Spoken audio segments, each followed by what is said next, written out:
French squad to come down here to New Zealand and play a 3-test series against the All Blacks has been named, folks. It's being called a B team, a C team, whatever you want to call it. They have been named. We'll go through them.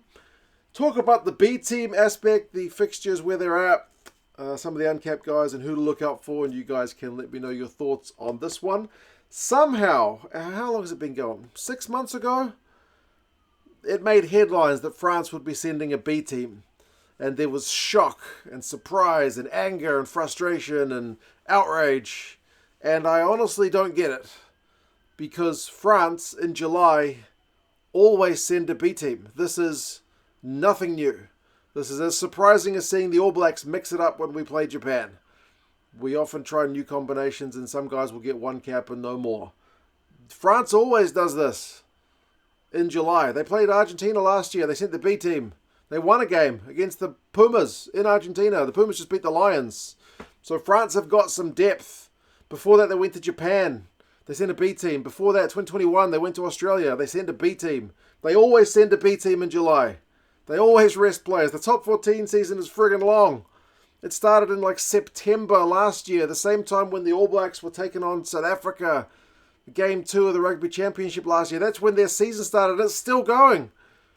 Still going. By the time Super Rugby started in February, they were already through like 16 rounds of their competition. And they're still going now. Super Rugby's already finished. So how this came as a surprise that they were going to not send, I mean, Dupont if he'd been fit, but he wouldn't be going into Mark and Aldrit and whatnot, all the big guns. How the fact that they are not travelling is surprising, I find surprising. Because history has always shown the top 14 season is long. The best players are often still involved in the final. They don't go on the July tour. Some of the guys just need a rest. So BLBRA and whatnot, they're not going to be travelling. That being said, the French have got some crazy good depth. And they've got a bunch of uncapped guys. I don't watch enough top 14 to know all these guys. But I know the depth in the top 14 is good. And a lot of these guys will surprise when actually given an opportunity to impress. So let's go through the squad itself. Hookers, apart from Marchand, who's Guillaume Marchand, not Julien, they're pretty experienced with Bougari and Barlow. Both those guys are just behind Malvaka and Marchand in the pecking order, so by no means slouches in the hooker jersey. Those guys are class. Props, they are looking a bit light. How many of these guys? 1, 2, 3, 4... 4 of them are uncapped. Slimani's back in. He was in the Six Nations squad, didn't get a game. He's the veteran, 35 years old, 57 caps. Playing all right for Leinster as the kind of bench guy for the most part. But, yeah, most of his 57 caps came quite some time ago, even if he was in the Six Nations squad recently. Then Colombe has got 9 caps and is the other kind of experienced guy. So 4 of the 6 props are uncapped. That's certainly an area where the All Blacks could be looking to get some pay. The locks, I think they are pretty well stacked because you've got some guys who are the up-and-coming guys, like Guillard, who really broke through in the Six Nations this year. High work rate guy.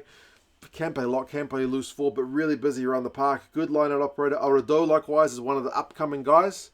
And then the likes of Taufa Whenua and Woki are the guys have kind of been displaced in more recent times. Woki, proper skills man at line-out time. Very difficult guy to kind of get past. Him up against Vai at line-out time would be fascinating. And Taufa Whenua is a big old unit. Plus 2 uncapped guys. So they got a couple of guys who've fallen out, a couple of guys who are upcoming, and a couple of uncapped guys in the locks. Back rowers, they got a bit of height there. Like some of their back rowers who can also play lock. Similar height to the All Blacks locks, like William is 194, which is like 6'4". Vantona's a bit taller at 197. Tisseron's 196. So they got some big guys, 6'4", 6'5", units to potentially play in the back row or, as I said, second row. Then Abadi and Fisher, both big turnover merchants. So low on caps. 2 of them are uncapped, Vantona and William. The other guys are all on 1. So that is definitely an area when you look at this French forward pack and go, it's light. The average caps is 10 amongst the forwards. Like the All Blacks are averaging 31 in their forward pack. That's been chosen by Scott Robertson recently. But as I said, there's some experience there mixed in with some upcoming guys and a few guys who've just never yet gotten a chance. For the backs, there's also some inexperience plus some upcoming guys like Ligarec and Jeannot. If they played in any other country rather than France, where they've got like Dupont and Lucu, they'd certainly be on more caps than they've got. Dubanya is a bit of a surprising one. He's the uncapped 31-year-old. But like Ligarec is such a guy to watch. Kicks goals, scores tries, throws stupid like 20-meter passes behind his back and whatnot. Like a freak of a player, and he's only 23 years old. Bordeaux, Astoy, and Segon are all low on caps. Segon and Bordeaux did play against Uruguay last year at this time of the year. So they have done this kind of tour before. Admittedly, South America is a bit different from coming down to New Zealand, and Astoy's had 7 caps. But none of these guys are fresh. They're all in their late 20s. They've all been playing regular club rugby at a high level. Midfielders, Fiku is the main guy to highlight because he's the most experienced guy of the bunch, closing in on 100 caps in his early 30s, regular operator, was injured for the start of this Six Nations, so a little bit lower on game time at international level this year. I think he's only had the 1 game this year, but certainly he's been an important part of Fabien Galthié's team for a number of years now, so he's there alongside some less experienced guys. Gaetan has been around the fringes of being a starting guy for France in the past, but never really secured that spot. And then some uncapped guys in Decarrier, Millet, and Dugivalu, who's like a wing, outside back, wing centre player. But yeah, Fiku as the captain, you feel like is one of the locked-on guys to start. Potentially him and Gaetan could be an interesting combo, but we'll see if Fabien Galthié pulls the trigger on some of the less experienced guys. And then the wingers, again, there's a couple of guys who are just on that fringe. Atisogbe, basically when Penaud or BLBRA are not available, he is the next cab off the rank. He's classy. He's only 20 years old.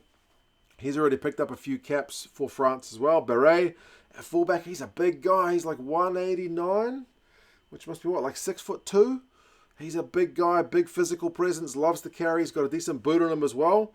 Tom Spring and Tiberion are the uncapped guys, the other potential fullbacks. Gabin Villiers is another one of the guys who kind of fell off. He was partnering Penaud for a long time on either side of the French wings, but he's been displaced by BLBRA. So, yeah, it's a real mix. Like averaging 9 caps to backs, it's also pretty light compared to the All Blacks 38. Age-wise, they're averaging 25. The All Blacks are a bit older at 27. So it's a young French side. There are a few veterans there. But this is a very familiar side in terms of the pattern that France pick in July. There's always a bunch of guys that I look and go, I've never seen this guy play before. Or if I've seen him play, I don't know his name. But by the end of the tour, once you've seen these guys play for 3 games, there'll certainly be some guys who stand out and impress. It is 3 games, 5th, 12th, and 19th of July. Dunedin's the first one under the roof. It'll be cold down there, but under the roof should be, you know, good for some attractive running rugby because there's no risk of the weather affecting the ball handling. Wellington, not been a real fortress for the All Blacks in recent years. We've suffered some pretty bad results there against Argentina, against South Africa, against the British and Irish Lions, drew against the Aussies there and whatnot. And then Hamilton, proper rugby ground, that one. That one should be a cracking one to end the series. But the French will be going into this one big time as underdogs just because of the lack of first-string talent on display. But as I mentioned, France in 2025 and in more recent years as well do go really deep on their depth. And a lot of these guys who are low on caps did get a chance against Argentina or Uruguay just last year. And as I said, they did win one of their 2 games against Argentina, which, given how well Argentina's doing, is certainly a testament to how the French are doing in this kind of second and third tier of their depth chart. You guys let us know your thoughts. How do you think the French are going to go? If you want some All Blacks gear, check out the All Blacks shop. It's kind of an unfortunate image because Tavillier didn't make the squad. Perifeta's injured, but the Ratsama's there. Must be hard doing those promo shots, not knowing who's going to get selected. But yeah, you guys let us know your thoughts. Take care, and I'll talk to you guys again soon. See you later.